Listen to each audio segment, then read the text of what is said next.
বছর হয়েছে মালিকানা পাইল, আর 4 মাসের মাইছে কি করে এনএন দত্ত রোড এই রশ্মিনতলা ফ্ল্যাট কিনতে পারলো, পাবলিক স্কুল রোডে ফ্ল্যাট কিনতে পারলো, পুরানা বাড়ি মডিফিকেশন করতে পারলো, লাগা বাড়ি 4 তলা ঢালাই হইতে পারলো, আরো অন্যথা অদ্ভুততা 4 মাসের মধ্যে করছে। মায়া জুয়েলারি বিতর্কে মুখ খুললেন রঞ্জিত ভৌমিক। প্রমাণ না দিলে মানহানির মামলার হুঁশিয়ারি। শিলচরের নরসিংদীতে অবস্থিত মায়া জুয়েলারিকে ঘিরে চলমান বিতর্কের মাঝে মুখ খুললেন প্রতিষ্ঠানের অন্যতম কর্ণধার রাজু ভৌমিকের কাকাতো বড় ভাই রঞ্জিত ভৌমিক।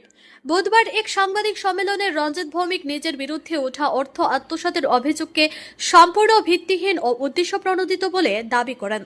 রঞ্জিত বলেন, গত 23 বছর ধরে কঠোর পরিশ্রম, সততা এবং নিষ্ঠার সঙ্গে তিনি ও তার সহযোগীরা মায়া জুয়েলারিকে একটি ছোট সোনার দোকান থেকে শিলচরের অন্যতম পরিচিত এবং আধুনিক অলংকারের 2টি শোরুমে পরিণত করেছেন। কিন্তু সম্প্রতি সামাজিক মাধ্যমে তার বিরুদ্ধে কোনো প্রমাণ ছাড়াই নানা ধরনের অভিযোগ প্রচার করা হচ্ছে, যা তার ব্যক্তিগত ও ব্যবসায়িক সুনাম ক্ষুণ্ণ করছে। তিনি অভিযোগ করেন, রাজু ভৌমিক সামাজিক যোগাযোগ মাধ্যমে ভিত্তিহীন মন্তব্য করে তাকে অর্থ আত্মসাতের সঙ্গে জড়ানোর চেষ্টা করছেন। এসব অভিযোগের পক্ষে কোনো তথ্য বা প্রমাণ এখনো পর্যন্ত প্রকাশ করা হয়নি বলেও দাবি করেন তিনি। রঞ্জিত ভৌমিক আরও জানান, বিষয়টি তিনি ইতিমধ্যেই নিখিল আসাম স্বর্ণ শিল্প সমিতির সভাপতি ও সম্পাদককে অবহিত করেছেন। পাশাপাশি সংবাদ মাধ্যমে রাজু ভৌমিককে সতর্ক বার্তা দিয়ে বলেন, যদি উত্থাপিত অভিযোগের পক্ষে যথাযথ প্রমাণ উপস্থাপন না করা হয় তাহলে তিনি আইনের দ্বারস্থ হয়ে মানহানির মামলা দায়ের করবেন। নমস্কার, আমি রঞ্জিত ভৌমিক। দীর্ঘ 93 থেকে আমি মায়া জুয়েলার্সে আমার কাকা, আমার তখন ছোটোবেলা ওনার দোকানে আমার নেওয়া হইলো। নেওয়ার পরে তখন খুব ছোটো একটা দোকান ছিল, উনি তখন হাতে কাজ করতো। তারপরে আমি যখন গিয়ে দোকানে ঢুকলাম, তখন ওই দোকানটাকে ডেভেলপ করতে 2017 একটা ছোটো মোটো শোরুম ওপেনিং করলাম। হ্যাঁ, তারপরে 2017 থেকে 2023-এ আমি আরেকটা শোরুম ওপেনিং করলাম। 2023-এর পরে 2024-এ আমি আরেকটা শোরুম ওপেনিং করলাম। ঠিক আছে, আজকে বিগত 2025-এ ওনারই ছেলে রাজু ভৌমিক মালিকানা ওর নামে করলো, কিন্তু কালকের ভিডিওতেও বললো যে 2 বছর হয়েছে যে ও মালিকানা হয়, কিন্তু অ্যাকচুয়ালি আমার হিসাব মতো 2025-এ ও মালিকানা পাইছে। তাও কি ও নিজে সব দোকানপাট সব মালিকানা নিজে নেবে 2025-এ, কিন্তু কালকে নিউজে বারবার বলছে 2 বছর হয়েছে, কিন্তু 2 বছর না, 1 বছর হয়েছে। 2025-এ সুনীলচন্দ্র ভৌমিক থেকে রাজু ভৌমিক নামে জিএসটি নাম্বার, মালিকানা সব চেঞ্জ হয়েছে। যখন ওইগুলো চেঞ্জ হয়েছে, তথাপি সব কিছু ব্যাংক ব্যালেন্স আপডেট না হওয়া পর্যন্ত একটা জিএসটি ফার্ম বন্ধ করে আরেকটা জিএসটি ফার্ম ওপেনিং হয় না। তারপরে ও বললো আরেকটা জিনিস, কালকে নিউজে যেটা দেখলাম, ও নাকি 5-6 বছর ধরে, অতদিন ধরে দোকানে গেছে, 5-6 বছর ধরে দোকানে ও হিসাবে গরমিল পায়। অ্যাকচুয়ালি 5-6 বছর যদি হয়, তার মানে 2021-এ যাইব। 2021-এ যদি যায়, 21-এ তো শোরুমে ওপেনিং হয় নাই। 2023-এ 17 এপ্রিল মায়া জুয়েলার্স উপরের বড় বিগ শোরুমটা ওপেনিং করছে। ঠিক আছে, 2023-এ। এর আগে একটা ছোটো শোরুম আসলো। 2023-এ শোরুম ওপেনিং। ও নিউজে যেটা বললো যে 5-6 বছর ধরে হিসাবে গরমিল। যদি 2025-এ 5-6 বছর হয়, তো কী করে 2023-এ শোরুম অত বড় শোরুম ওপেনিং হয়? 2024-এ আরেকটা কী করে শোরুম ওপেনিং হয়? অ্যাকচুয়ালি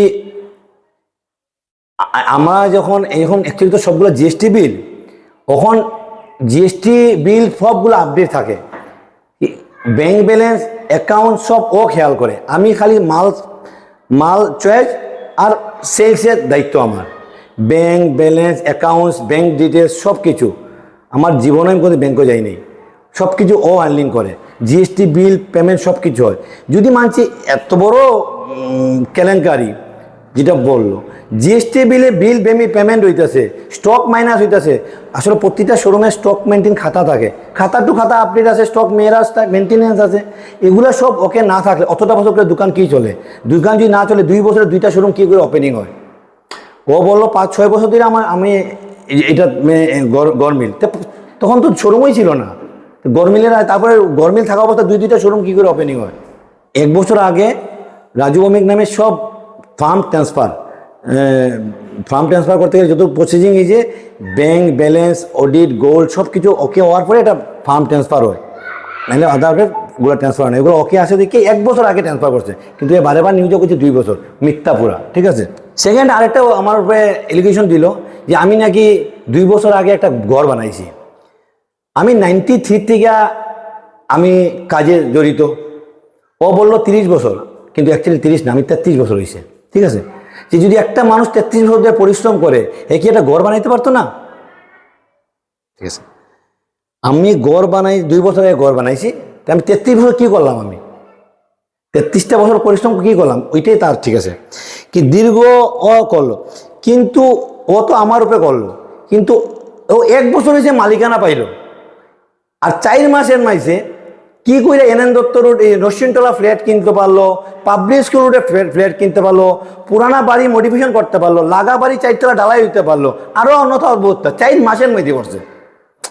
ওনার বাবা খুব ভালো মানুষ ছিল, ভালো মানুষ। উনি একসময় আলাপ করেছিল যে হে অতটা বছর হয়েছে নরসিংতলা আমাদের এই ছোটো দোকানগুলার এই আজকে এই জায়গা এগুলা আমি না, এন্টার নরসিংতলা এন্টার বরাকবাসী সবাই জানে যে মায়া জুয়েলার্সের পিছনে দাঁড়াইবার পিছিয়ে অবদান কার। হ্যাঁ, অবদান আজকে ছোটোর থেকে দোকান এগুলো আমিই করছি এখন পর্যন্ত। ওইটার ভিতরে তাই ভালো একটা পদক্ষেপ নিয়েছিল যে না ওরে একটা কিছু দেওয়া হইব, ওইটা তার ছেলের কানে গেছে। যদি অ্যাকচুয়ালি 2023-এ যখন আমি ওপেনিং করছি তখন উপরের দোকান খুব ভালো চলতো। যেই আমি এনএন দত্ত রোডে সব ওপেনিং করে আসার পরে 2024 থেকে উপরে যে বড় কাউন্টার আর নিচের কাউন্টার 0% সেল, কিন্তু আমি এটা সবের সামনে করতেছি। আপনাদের কাছে তাদের কম্পিউটার ডাটা আছে, প্রতিদিনের সেল ডাটা আছে, ডাটা চেক করলে হইব। আমি মিথ্যা বলি না যে প্রতিদিনের ডাটা চেক করো যে কি হয়েছে দোকানটা, সব সেল এনএন দত্ত দোকানে গেছে।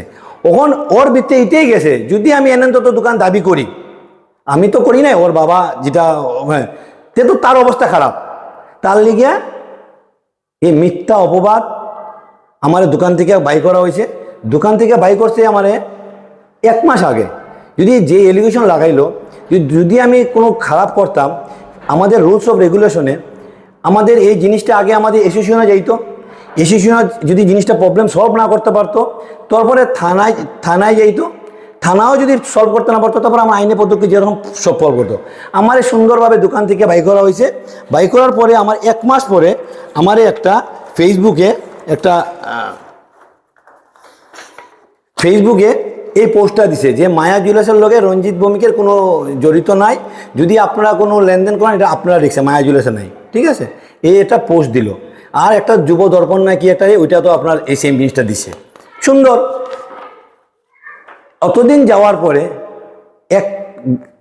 আমি আরেকটা জিনিস শুনতে পারলাম যে অনেকে 1.5 মাস পরে মনে হইলো আমার উপরে কোর্টে গিয়ে কেস করছে, যেটা আমি শুনতে পারলাম। কালকে তাই আবার একটা সোশ্যাল মিডিয়ায় একটা ছেলেদের ক্লিয়ারেন্স সার্টিফিকেট দেওয়ার পরে সুন্দরভাবে ব্যয় করার পরে আজকের পরে 1.5 মাস পরে এগুলো মনে হইতো। আমি সাধারণ জনগণের কাছে, আমার বরাকবাসীর কাছে, আমাদের সবসময় আমি একটা কথা বলতাম, কাস্টমারের ভগবান, আমার ভগবানের কাছে প্রার্থনা করি যে আপনারা নিজে ওইগুলো ভাবুন।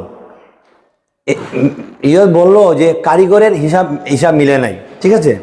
আমরা বিগত সপ্তাহ 10 দিন আগে আমরা সব গেলাম, যাওয়ার পরে একটা অফিস করে কারিগর এবং কিছু বিশিষ্ট মানুষ, রাজু ভৌমিক, ওনার এক ভাই, আরও মানুষ ছিল, ওনার সামনে আমার মিসেস ছিল, আমার বোন ছিল, হ্যাঁ, আরও ওই অফিসের মানুষগুলো ছিল, তার সামনে আমরা এই হিসাবটা ক্লিয়ারেন্স হওয়ার পরে ওই কারিগরগুলো ছিল, তখন বলছে যে না হিসাবটা মিলছে, তখন হিসাবটা মিলছিল, মিলার পরে কারিগরের কইছে ঠিক আছে, এটা আমার উপরে রেসপন্স দিলাম। যখন কারিগরের সামনে কয়েকজন বিশিষ্ট মানুষের সামনে যখন রেসপন্স সে গ্রহণ করছে, ওই প্রুফ আছে, আজকে কি করে কালকে নিউজ আবার কয় যে কারিগরের হিসাব মিলছে না। কারিগরগুলোর তো কমেন্ট দিছে যে আমি তোর শোনা দিন হিসাব মিলছে, আবার কালকে কি করে বলে আসলে কি কয় কি না ওর নিজেই বলতে পারে না। এটা নিচু করার জন্য ও ভেবেছে কি আমি তার দোকানটা বাবা যে কথাটা বললো, এই দোকানটা নিয়ে কি আমি যদি চাইতে, এটার জন্য পরিকল্পনাভাবে আমাকে মিথ্যাভাবে আমাকে এইভাবে সাজানো হলো। আমি চাই আপনার এই নিউজের থ্রুতে আপনারা বাকি সত্য মিছেটা আপনারা যাচাই করুন। আর রাজু ভৌমিককে আমি সবার সামনে বলছি, যদি সৎ সাহস থাকে, ফেসবুকে আর মুখে না বলে, মানুষকে না বলে, যদি সৎ সাহস থাকে আর যদি প্রমাণ সহ যদি চ্যালেঞ্জ আমি অ্যাবসেট করছি, যদি শর্ট সাহস থাকে সময় ঘন্টা সেকেন্ড যে কোনো টাইমে এনি মোমেন্ট হে হিসাব নিয়ে ভোগ, যদি আমি না দিতে পারি সেম সোশ্যাল মিডিয়ার সামনে বই আমি হিসাব দিতে রাজি। 0 পয়েন্ট যদি ডিফারেন্স দেখাইতে পারি তো বাকিটা আমি আপনার সামনে মাথা কম। আমি এটাই রাজু ভৌমিককে ওপেন আবার বলছি, যদি ক্ষমতা থাকে যা যা এলিগেশন লাগাইছো সোশ্যাল মিডিয়ার সামনে প্রুফ করে দেখাও, তে আমি মাথা পাইতে নিব, আর নাইলে মানতে লাগবো যে তুমি রং, রঞ্জিত ভৌমিক রাইট।